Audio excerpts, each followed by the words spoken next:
Hi everyone, my name is Erin Gabriel and welcome to the Drexel Doctor of Physical Therapy admissions webinar. Today I am the admissions coordinator for the DPT program at Drexel, and I'm joined by our program director and vice chair of the department, Dr. Kevin Gard. So again, I want to welcome everyone to this session. As Erin pointed out, if you do have questions, we will address those all at the end. I'm hopeful that we can spend a little bit of time today to just give you a brief but thorough overview of the Doctor of Physical Therapy program at Drexel, so that you can use that information to help determine if Drexel is a good fit for you for your physical therapy education. I always think it's helpful on webinars like this to be able to associate a face with a voice. So as Erin indicated, my name is Kevin Gard. I'm the individual on the left side of the screen here. I direct the Doctor of Physical Therapy program. I've been faculty here for over 20 years. And Erin is our admissions coordinator. So Erin handles all things related to admission. She's really your contact person as you move through the admissions process. So just to give you a little bit of an overview of Drexel University itself, Drexel is actually celebrating its 125th anniversary this year. And Drexel, if you're not familiar with the university, is really known as an experiential technology-infused university. What I mean by the experiential portion of it, almost all Drexel undergrads spend part of their time in their studies working full-time in the area of study that they are pursuing. So if you're an engineering student at Drexel, you may spend up to a year and a half of your undergraduate career working full-time in engineering firms and developing experience in those particular areas. And the reason I point this out is you're going to see as we go through our curriculum for the Doctor of Physical Therapy program, our curriculum mirrors that as well, because you are certainly going to be spending portions of your time in the program out working either part-time or full-time, gaining experiences in different physical therapy centers. You'll also see as I go through the curriculum, we try and infuse technology that's relevant to physical therapy and the healthcare world in our curriculum. So I'll try and point those things out as we move through this. Drexel is located right in downtown Center City, Philadelphia. It's a very lively urban campus that's kind of meshed within the city itself. So if you decide to apply to Drexel and ultimately come to visit us for an interview, you'll be able to get a feel for the city and get a feel for the different types of activities that are going on there. Drexel itself is ranked in the top 100 universities in the country, and oftentimes it's pointed out how innovative and fast-moving Drexel is by a number of different publications. Just to give you a perspective on size of Drexel, Drexel is classified as kind of a mid-sized university. Our total on-campus student population is just over 25,000 students. About 16,000 of those are undergraduate students, and a little over 9,000 of them are graduate students. And then we have a number of students that participate in educational programs that are online. Relative to our specific department at Drexel, so we're in the Department of Physical Therapy and Rehabilitation Sciences. Our department is a very busy department in that we offer both educational programs, as well as you'll see in a moment here, we operate clinical practices out of our department, and then there's a lot of research and scholarship that comes out of our department as well. So in terms of the education programs, we offer the Doctor of Physical Therapy program, obviously, that we're discussing today. That's our largest program here in the department. We enroll cohorts of around 55 to 60 students every year in that program. And all of our faculty are involved in teaching in that particular program. But then in addition, in our department, we also offer other educational programs that are designed to advance physical therapists in the profession themselves. So our orthopedic residency program is an example of that. So that involves individuals who are already physical therapists but want to come back for to improve their skills or advance their skills in a particular area. We also offer a PhD in rehabilitation sciences, and those are typically for individuals who may or may not be physical therapists already, but they want to explore an academic or a research type degree or a career. I mentioned before we have a clinical practice in our department too. We actually operate 3 clinical practices out of our department. We have one on our Center City campus, one on our University City campus, and then we also operate a pro bono clinic in an area that's just a little bit north of our campus. As I move through the curriculum, I'll try and point out areas or ways that we make use of these clinical practices with our students, and I think really offer a unique dimension to our curriculum here at Drexel. And then lastly, we also perform a fair amount of research or scholarship here at the university. On our Center City campus, we actually have a 37,000 square foot integrated research laboratory. By integrated, I mean it's integrated with other departments within our college. So there's researchers from other departments that are performing studies in that area. I've listed on this slide some of the areas of study that we currently have going on. This is not an inclusive list by all means, but it should give you an idea of some of the things that we look at and that our students have the ability to get involved with in our curriculum. And obviously, out of all the study that goes on in these particular areas, there's numerous publications that come out of this. So more specific to the DPT program itself, I want to talk a little bit about just what our mission is when we attempt to educate students who enroll in this program, because I think this is really important for you to understand what our ultimate goal is with the students that come to our program. So you can certainly read the mission that I have up here on this slide. Everything that we do in the program itself is geared towards trying to fulfill this particular objective. What I'm going to do is I'm going to pull out the underlying words in this statement and try and give you a little bit more perspective on how we try and achieve those different things. So if we look at first just excellence, one of our primary objectives in the Doctor of Physical Therapy program is to try and graduate students who are excellent practitioners of physical therapy and are excellent practitioners of physical therapy in a variety of different settings. So you'll find in our curriculum, you are going to get coursework that involves all areas of physical therapy, including orthopedics, neurology, integumentary PT, cardiopulmonary PT. You'll deal with patient populations of all ages, including pediatrics, geriatrics, and everything in between.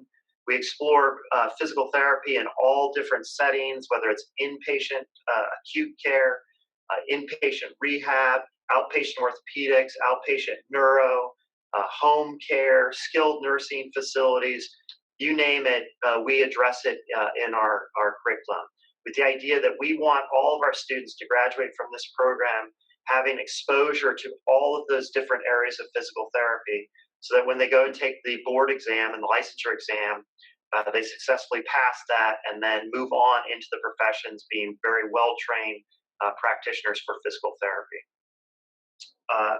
In the course of doing that, what we really emphasize to our students is this whole idea of evidence-based practice, which essentially means that we want our students to understand what evidence exists in the literature for the different things that we perform in our day-to-day function as physical therapists.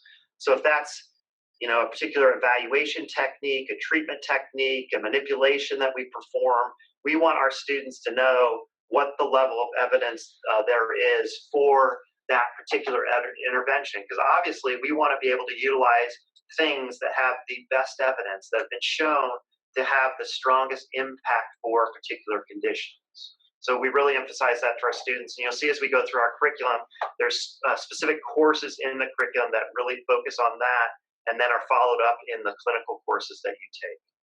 We also want to instill in our students this idea of lifelong learning. You should realize, or if you don't realize by now, it's impossible really for us to teach you everything that you're going to need to know when you become a physical therapist, especially when you consider as you continue to practice 5, 10, 15, or 20 years in the profession itself, new research comes out, treatment techniques change, evaluation techniques change, healthcare in general changes.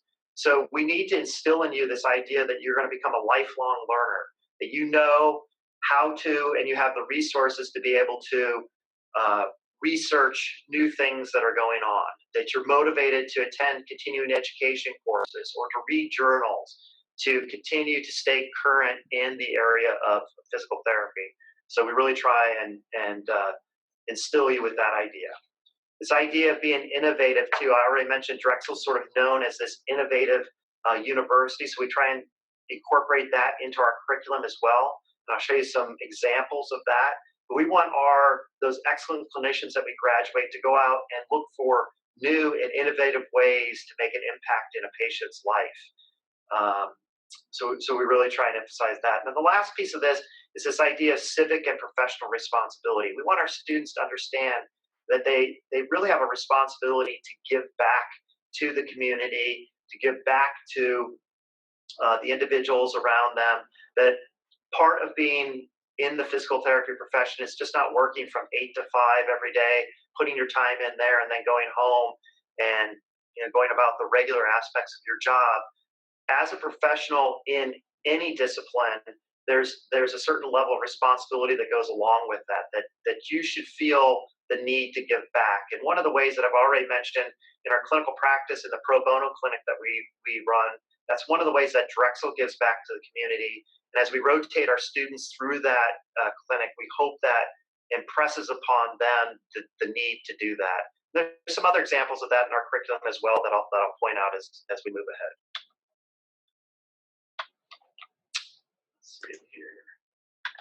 There we go. So in terms of our faculty, we have 18 core faculty members in our department. So as I mentioned before, all 18 of these faculty members are involved in the Doctor of Physical Therapy program at some level. So you'll have the ability to interact with all of these individuals. When people ask me about what's so special about the Doctor of Physical Therapy program at Drexel, it's typically the faculty that I point to, because to me, the faculty at any university that you decide to go to, especially in a graduate program, are essential to your experience at that university. So if I had to answer that question about what makes our faculty so special, it comes down to a couple different things. I think all of our faculty are really great educators.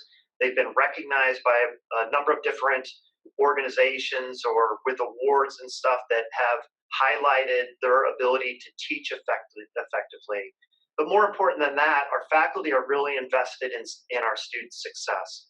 When a student decides to get their physical therapy education here at Drexel, our faculty are invested in making sure that student completes the curriculum here at Drexel, and that we graduate that individual as that excellent clinician that we talked about in our mission statement. And that's demonstrated in a number of different ways. Our faculty are not just individuals that show up in the classroom and teach for a couple hours and then you don't see them again. Our faculty are visible to our students, are available to our students. It's not uncommon at all to have students up here on our floor, visiting faculty, going in, asking questions, and that type of thing, because those types of interaction are really important for students ultimately to be successful in a graduate program like physical therapy. The other thing that I think is really kind of unique about our faculty, and a piece that I really, really love, is our faculty comes from a variety of different backgrounds and from a variety of different specialties. And in addition to that, about half of our faculty are clinical faculty, meaning that they are still active in clinical practice on a day-to-day basis. And the other half of our faculty are more research-intensive faculty, meaning, in the same way that they are performing research on a day-to-day basis. And I feel like this is very important and something that's special to our faculty, in that in a degree like a Doctor of Physical Therapy program, where you're taking a lot of clinical courses that involve teaching you how to treat patients, I think it's important to have a faculty member in that classroom that is actively engaged in treating patients. So our faculty can use examples like when I saw this patient yesterday, as opposed to trying to remember back 10 years ago when they actually treated a patient. Likewise, in research courses that you take, or when we talk about evidence, we have faculty in the classroom that are involved in research studies, actively engaged in studying various conditions, interventions, and stuff that they can use as examples in the classroom. So I find this to be a very special aspect of our faculty, and I think it really enhances the learning that goes on here at Drexel. We talk a little bit more specifically about the curriculum itself. Our curriculum is accredited by the agency that accredits all physical therapy programs. The acronym for that is CAPTE. We're accredited till 2024. So CAPTE visited us in 2014. The longest length of accreditation that you can get without a revisit is 10 years, and we qualified for that in 2014. Our curriculum consists of 128 quarter credits that spans 11 quarters, and our students complete the curriculum in just under 3 years. So our students start the program about the third week in September. We start a little bit later than most institutions. Our students go full-time year-round, so we're in classes for all 4 quarters of the year, which consists of fall, winter, spring, and summer quarter. And they'll end up completing the curriculum at the end of spring quarter of their 3rd year, all right? Now, oftentimes when I say we go to school year-round, the question I always get is, are there breaks between quarters and that type of thing? The answer to that is yes, there are breaks between quarters. Oftentimes between quarters, there's at least a week-long break. In some of the quarters, like around the holidays in December, the break is longer. It might be 2 or 3 weeks, just sort of depending upon timing. Just a couple words about the quarter system, which is obviously different than the semester system that most people are familiar with. Our quarters, as I mentioned before, we have 4 quarters in our academic year. Each quarter is 10 weeks in length, with 1 additional week that is for finals week. We really like the quarter system and the structure of it for our graduate physical therapy program. The reason really for that is the quarter system allows you to chunk material kind of in smaller pieces. So while a typical semester would span 16 weeks, as I mentioned before, our quarters are for approximately 10 weeks, which doesn't mean that we smash a semester's worth of information into a particular quarter. It means that we just chunk it in a smaller package, right? And then because we have 4 of those quarters across the academic year, whereas most semester schools might have 3 semesters if you include summer, we just use those smaller chunks to cover the material in a different way over the course of the academic year. So it might be helpful for me just to give you an example. Oftentimes in a lot of graduate physical therapy programs, a student might take anatomy for 1 semester. In our curriculum, our students take anatomy for 2 quarters. So they'll explore anatomy over the course of 20 weeks as opposed to a 16-week term. We like these smaller chunks for a variety of different reasons, one of which is they coincide or they match up a little bit better to our clinical education plan that I'll discuss here in a second. You'll see our clinical education experiences span normally 10 or 11 weeks, so they match up really closely to our regular academic quarters. A couple things about our curriculum as well. We use an integrated clinical education model in our curriculum, which essentially just means is that we mix your clinical education experiences in with your didactic classwork, as opposed to just lining up your clinical education experiences at the very end of all your didactic classwork. So for example, in the very first year of our program, in each of the first 4 quarters, our students are involved in what we refer to as integrated clinical education, oftentimes referred to as ICE. Our students in every one of those quarters are in a clinical setting for at least 10 hours in that quarter. Oftentimes, these rotations are done in our clinical practices. You might be in those particular settings with a faculty member. from our program. As well, we use other facilities in the Philadelphia area to provide some of these experiences. So what's really neat with these experiences, our students, when they come in very first week, they're in the clinic immediately that week. And then that extends all throughout the first 4 quarters. What this really does is help provide opportunities for students to make connections between what they're taught in the classroom and what they're doing in the clinic. So in that very first quarter, you learn things like how to take a patient history, how to prescribe exercise, those types of things. If you're with me in the clinic treating patients, you're going to be helping me taking patient histories or prescribing exercise, performing joint range of motion, those types of things, right? In addition to those part-time experiences in the first year, students in our curriculum also do 3 full-time clinical experiences that total up to 33 weeks across the curriculum. So again, this would be where you are out working full-time under the supervision of a licensed physical therapy for about 11 or 12 weeks during each of those 3 periods. In addition to integrating our clinical education, we make a very strong effort to try and integrate coursework across the curriculum too. So that although you might be taking anatomy, kinesiology, and a PT exam and intervention course all within one particular quarter, in a lot of ways, those courses are completely integrated with one another. So that while you're learning the anatomy of a particular region, you're also discussing the kinesiology related to that region, and then how, in a clinical setting, you might evaluate and treat that particular region.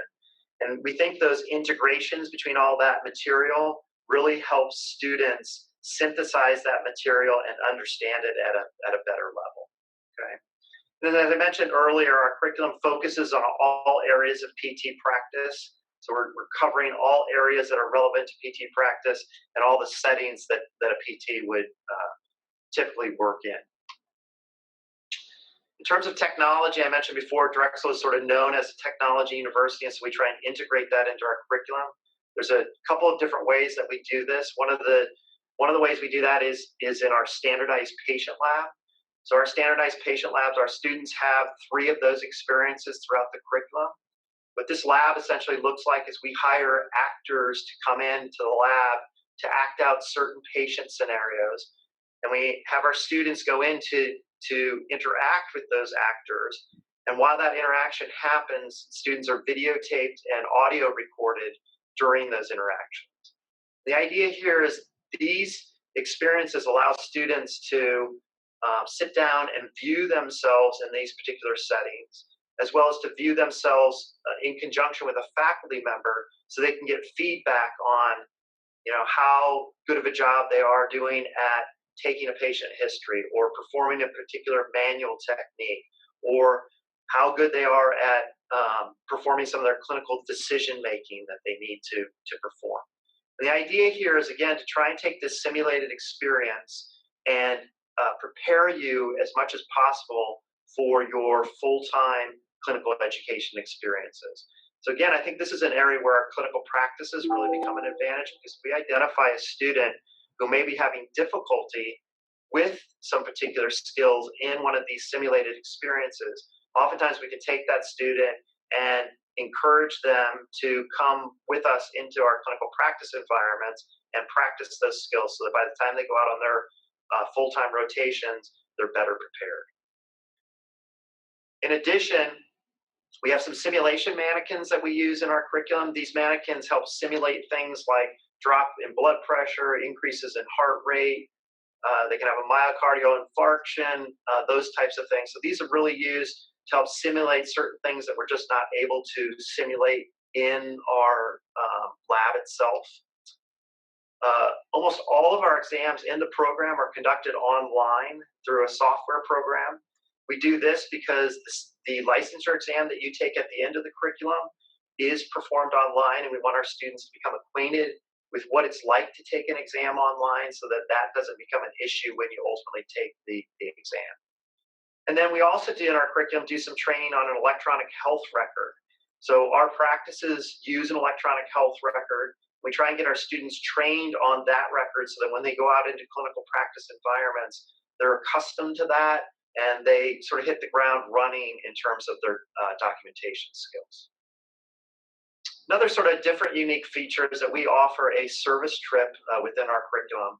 And this really helps contribute to that idea of civic and professional responsibility that I talked about before. For the past 6 or 7 years, we've taken a group of students down to Guatemala for 8 to 10 days to provide physical therapy services in that area. The trip is completely optional. It's funded by the students themselves. They normally do some fundraising around that. And the group that we normally take down there, like I said, involves students, but also involves faculty who go, and then we usually have alumni who go. And it's a great opportunity for students just to see healthcare in a different part of the world. And obviously in these areas that we go into, these are individuals that don't have easily accessible healthcare. So it's really a valuable experience for our students to see people in that environment and then be able to use the innovative skills that we've tried to instill in them to try and come up with really creative ways to treat these individuals to get them to their highest level of functioning possible. In terms of outcomes from our program, there are 3 outcomes that were required by our accrediting body to report. The first thing is our graduation rate, which just indicates for the number of students that we actually enroll in our program, how many of them ultimately graduate. And our graduation rate is at 96%, which is above the national mean. Our employment rate indicates how many of our graduates are employed 6 months after they graduate.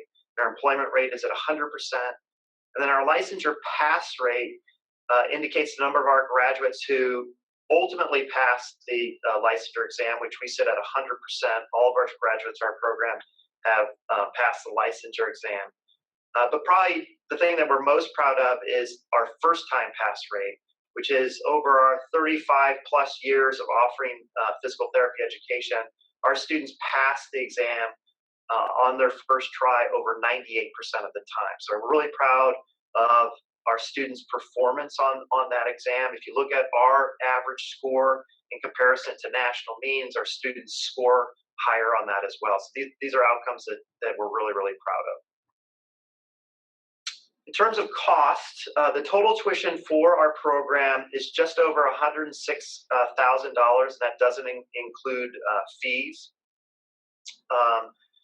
To help defray that cost, many of our students apply for financial aid, which may be a combination of work study, grants, as well as loans.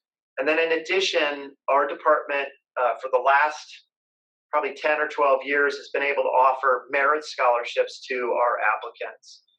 All of the students who apply to our program are evaluated for this merit scholarship, and we provide this information to our students upon their acceptance into the program so that you have that information to help you with your decision-making process. In years past, approximately 50% of our students have qualified for those merit scholarships. And the merit scholarships actually vary in the total amount that they are, but many of them are fairly sizable scholarships that really help defray the cost of tuition at Drexel. So I'm going to turn the presentation over to Erin now, who will kind of walk you through some of the things specific to the application process, and then we'll answer any questions that you might have. Okay, everyone. So I'm just going to go ahead and talk a little bit about the application process. We handle all of our applications through a centralized application system. It's called PTCAS, which you're probably familiar with. And application season this year opens on June 30th. If there's any recommendation that we can make, it's to apply early. So at Drexel, we are rolling admissions, and essentially what that means is as soon as your application is complete and verified in the system by PTCAS, we do begin the review process. The deadline this year is Monday, October 2nd, and we do have an interview as a requirement as part of the application process. Once your application has been reviewed, those that are selected to interview would be invited to come on campus between the months of September to December. And typically what our interview days entail is also a thorough presentation on the curriculum and the program, as well as some of the unique features of our program. Also, in addition to that, you do have an opportunity to tour our facilities. And it's also a great opportunity to speak with our current students to get your questions answered and get their perspective on everything. In terms of prerequisites for the DPT program, we do require a full year of biology, chemistry, and physics. Those courses do need to include a lab with them. In addition to that, we do require a year of A&P would satisfy the human anatomy and physiology requirement. Again, those core science courses do need to include that lab component.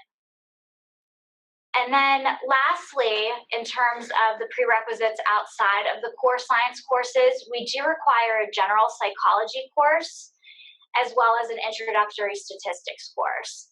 Preferably, it is behavioral. If you have any questions about whether or not a prerequisite would satisfy any requirements, at the end of the presentation, we do have a slide that includes the email address. We ask that individuals email over a course description as well as a syllabus, and the committee will review it, and I would follow up with you directly. Lastly, in terms of the prerequisites, for them to satisfy the requirement, you do need to obtain a C or better in each of those courses. In terms of additional prerequisites that are required, first is, of course, the bachelor's degree. In terms of the GPA requirements, we do require a 3.0 for both your cumulative GPA as well as the science. There is an essay that is included in PT-CAS. Each year that question may change. However, there is no supplemental application or additional essay question that's asked by Drexel. You are just required to answer that one through the PT-CAS system.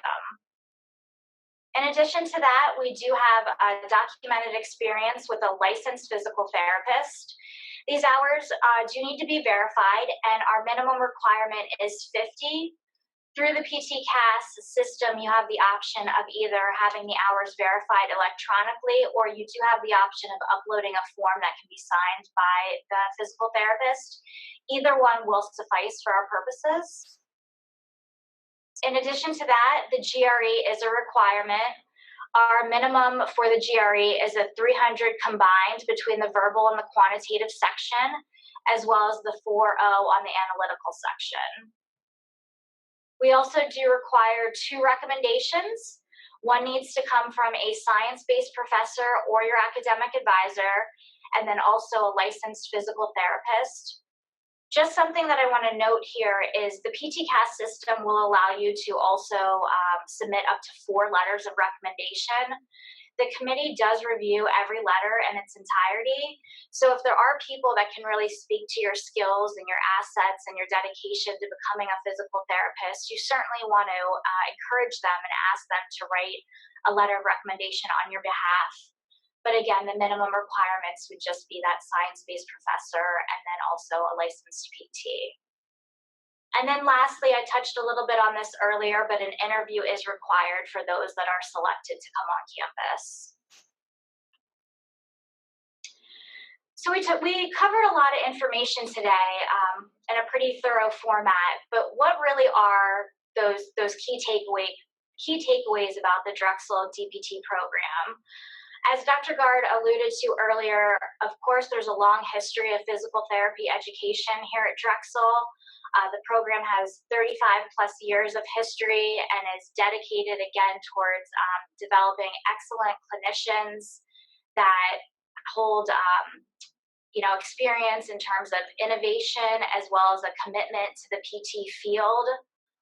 Secondly, we touched upon our passionate faculty. Again, they're truly invested in our students' success. We want to see each and every one of you succeed in the DPT program.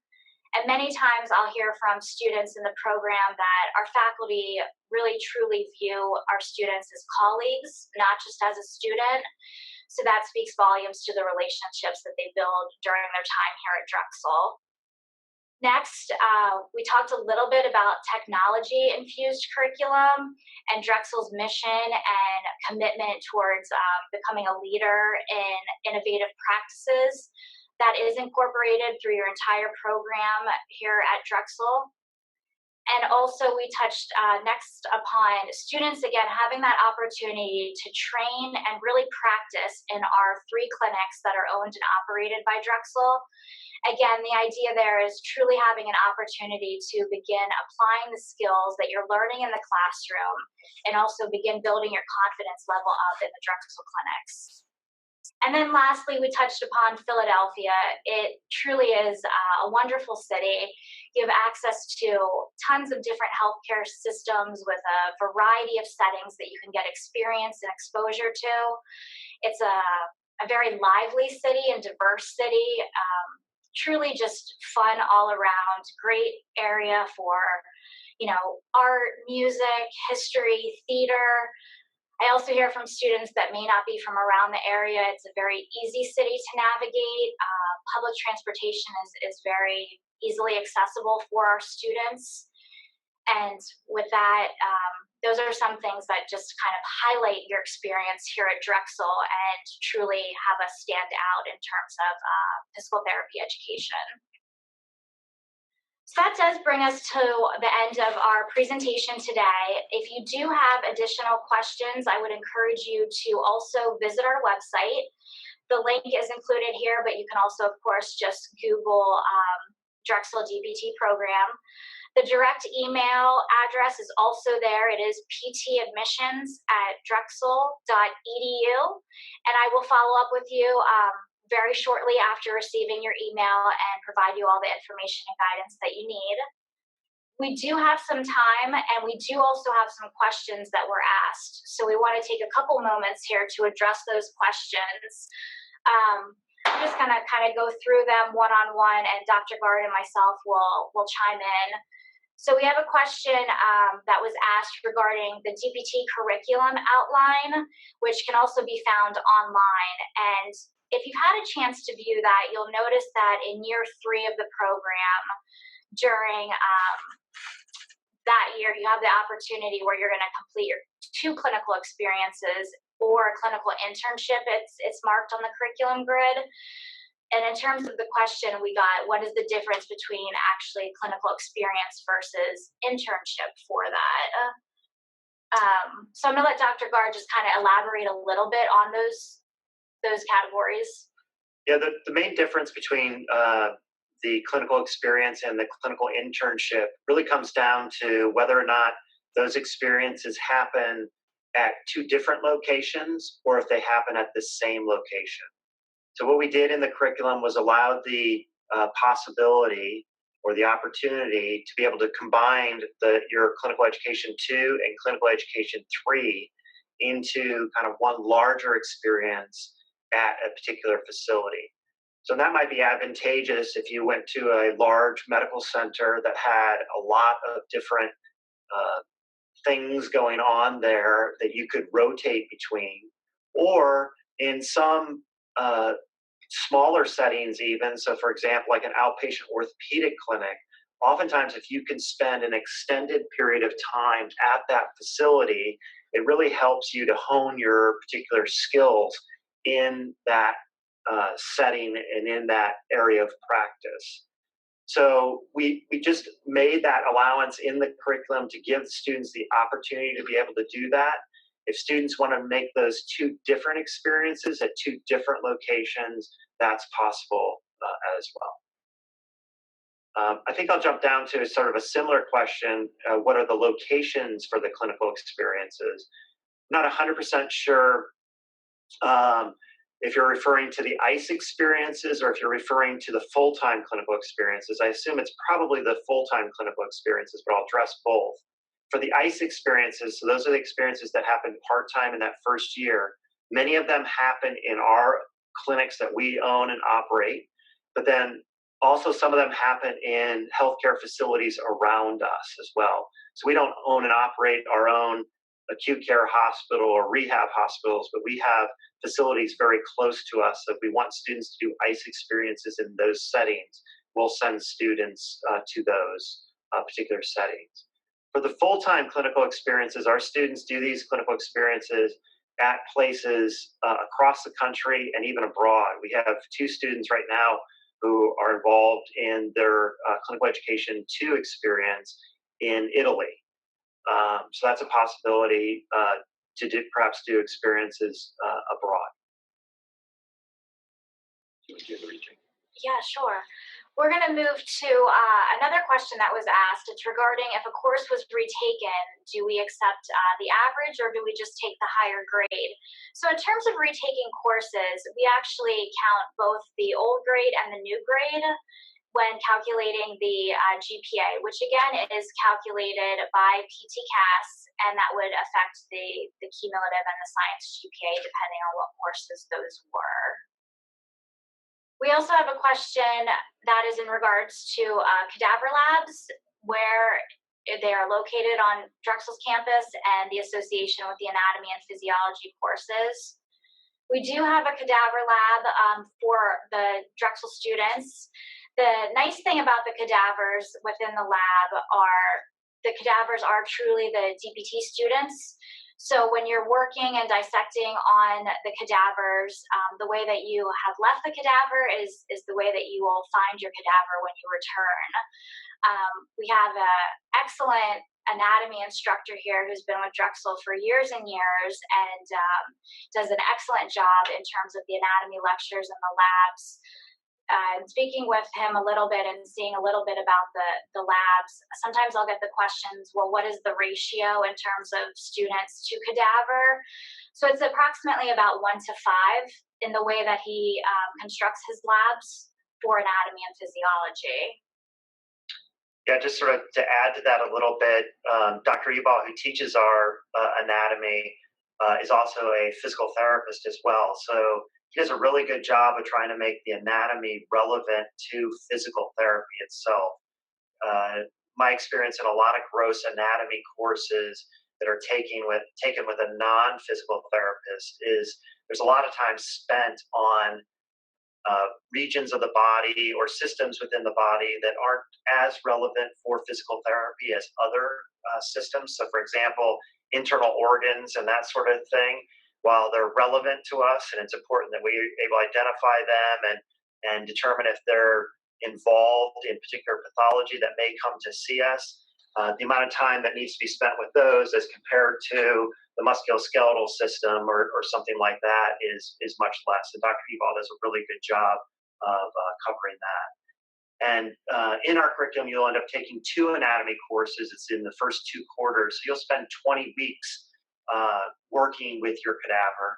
And then even in some of our clinical courses, we take you back into the cadaver lab to be able to look at certain things. So this is actually a really cool thing that when you're learning things like special tests on the hip or on the knee, oftentimes we go back into the anatomy lab and say, let's take a look at the hip again, or let's take a look at the knee again, and review the anatomy here and see that when you're putting certain forces on this joint, these are the structures you're stretching, or these are the forces you're putting on the joint.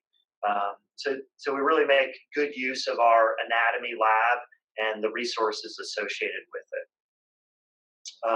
There's a question related to this too, is the library and cadaver lab 24-hour access? Those questions always scare me a little bit because the fact that you actually want 24-hour access to that. But the answer is essentially the cadaver lab is yes, there's 24-hour access to that lab. So if you want to go in there late at night to be able to study, you can do that as well. We have a library here on our Center City campus as well as on our University City campus. Aaron may know a little bit more about this. My understanding is the library does have hours that are late during the normal part of the academic calendar, so they may be open till 1 or 2 o'clock at night. And then during finals week, they make allowances to have 24-hour access to the library if someone needs those hours to study. In the library itself, there are facilities too, like conference rooms or quiet study rooms and that sort of thing. If you need a quiet space to be able to study, or you need to be able to pull a group together for a meeting. Okay, so I think we hit on the questions that were asked so far. Is there any additional questions that we can help answer this afternoon? Just going to give it a couple more minutes, and certainly feel free to type in your questions.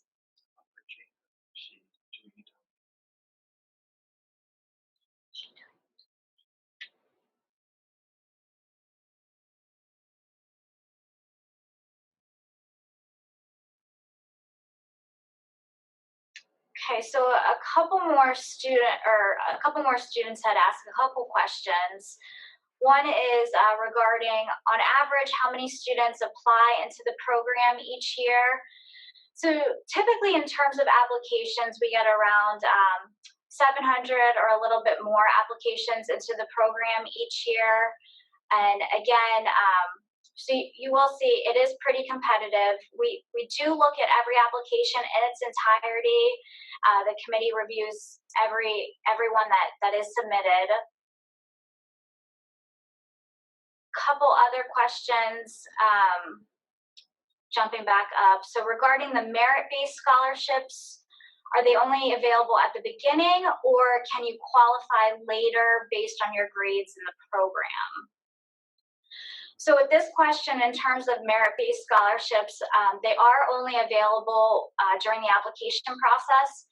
As Dr. Gard mentioned, there is no separate application for them. You are automatically considered and eligible based on your application submitted through PT-CAS.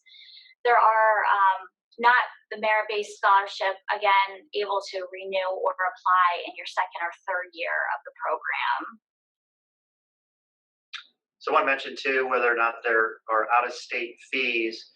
Drexel is a private institution, so there's no differentiation between in-state or out-of-state. So, the tuition that I indicated in the presentation is the tuition for everyone, and the fees are the same for everyone. If I could just sort of chime in a little bit too on a little bit more information on the application process. Is our department is really committed to a holistic application process, and as Aaron indicated, we read all of the applications themselves and evaluate them from a number of different angles. And we also think it's important, and that's why it's part of our application process, for students to come on campus, see our facilities, meet our faculty, meet our students, as well as give us the opportunity to be able to meet you more fully than just a lot of numbers and words on a piece of paper. And that's really, where the interview comes into play. We want to get to know you and get a sense of whether or not you're a good fit for Drexel's physical therapy program. And from your perspective, for you to get an idea if Drexel's a good fit for you, if you could see yourself being successful here. So, I'm really proud of the application and admissions process that we have, and that I think we look at students from a variety of different angles and really try and get a diverse group of students in our classrooms.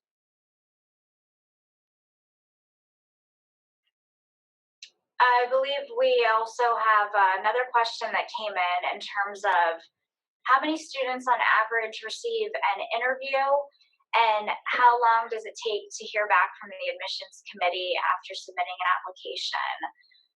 So as I mentioned earlier, we are enrolling admissions. So when the applications are complete and verified, the committee does start the review process immediately with that.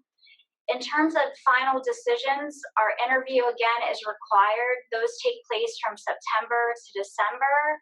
So we usually have all of the decisions out by late December to early January. In terms of receiving an interview, it is kind of difficult to say. It does vary year to year based on, the number of applications that are received. What would you say in terms of? So I would say that the number of students that receive an interview, we normally interview around 200 students or so every year. And as I mentioned before, we try and seat a class of around 55 to 60 or so out of that group.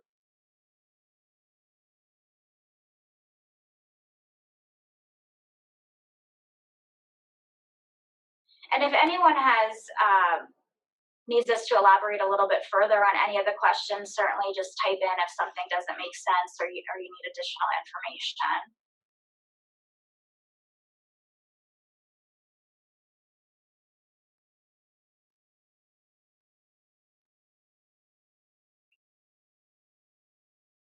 We have a few more minutes. If anyone else has any additional questions, please feel free to type them in, and we'll try to address them. As well as Aaron mentioned, the email address for admissions is up on the screen. You can send questions to that too, and Aaron will be happy to answer those for you.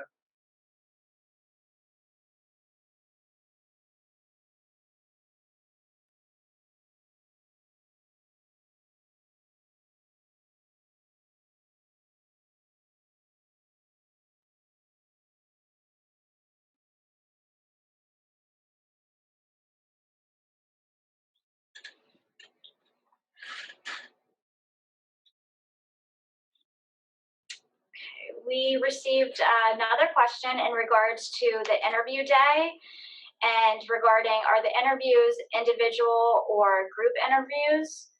During Drexel's interview day process, your interviews are actually individual with one faculty member. We really feel this gives you the chance to, connect individually with the faculty member. We do not do the group interview process. And then in addition to the other components of the interview day, as I mentioned earlier, again, you would have the opportunity to come on campus as well as receive some additional information about the program, in addition to the opportunity of touring the facilities and also speaking with our current students to, again, answer any questions and hear about their experience as a Drexel DPT student. Yeah, I think one of the most valuable pieces of the interview process is actually getting to sit down with our students. Our students volunteer to do these for us and are really just available to answer any questions that you have and give you their perspective on what it's like to be a student in our program. These sessions are conducted without a faculty member there or a member of our staff there. It is just simply you and the students there to be able to provide candid feedback. And again, I think this is it's important for you to get a good feel for what it's like to be a student at Drexel. And there's no better people to do that than current students in our program. Do we have any other questions that we can try and address?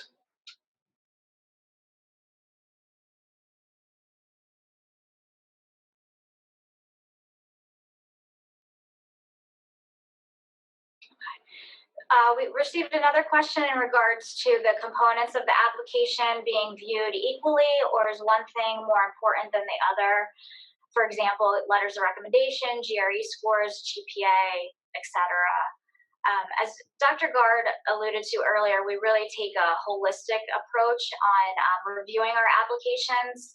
Again, they were reviewed in complete entirety, and we really do evaluate and put emphasis on every section of our requirements for the DPT application process.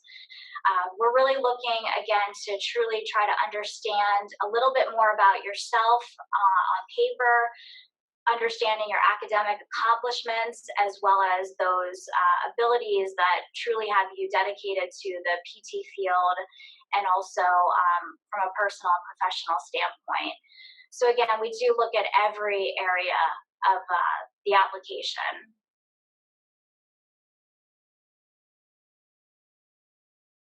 I think we have time for just maybe one or two more questions. Our time is almost wrapping up, so certainly feel free to type in any last minute thoughts.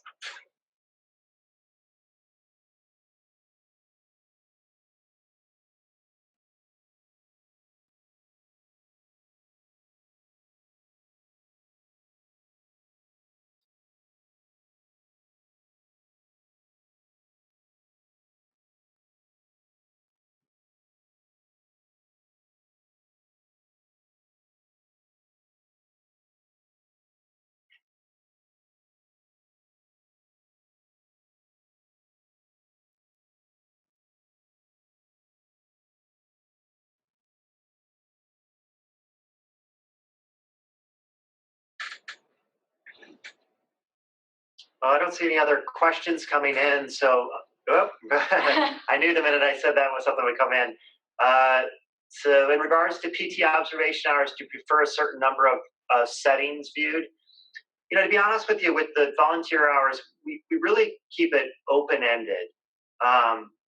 As Aaron mentioned before, we require 50 hours, but we also understand that, you know, an applicant can have 1,500 hours that aren't all that valuable. And what I mean by that is, you know, they may have been just cleaning tables, folding towels, and that sort of thing. Whereas another applicant might have 10 hours where they were really engaged in, you know, viewing a therapist, providing treatment, and that type of thing. So the 50 hours is really a guideline. I think in general, it's helpful if you do have a variety of different settings. It shows that you explored a lot of aspects of physical therapy. But we also do understand, too, that for you to get your physical therapy letter of recommendation or the letter of recommendation from a physical therapist, oftentimes you have to spend a fairly considerable amount of time with that individual so that they can write a decent letter of recommendation for you.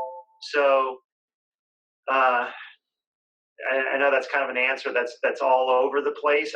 I think the big thing is it comes right down to it. I would try and get experience in a variety of different settings, but not to do so many settings that you only spend a couple of hours in each of those areas.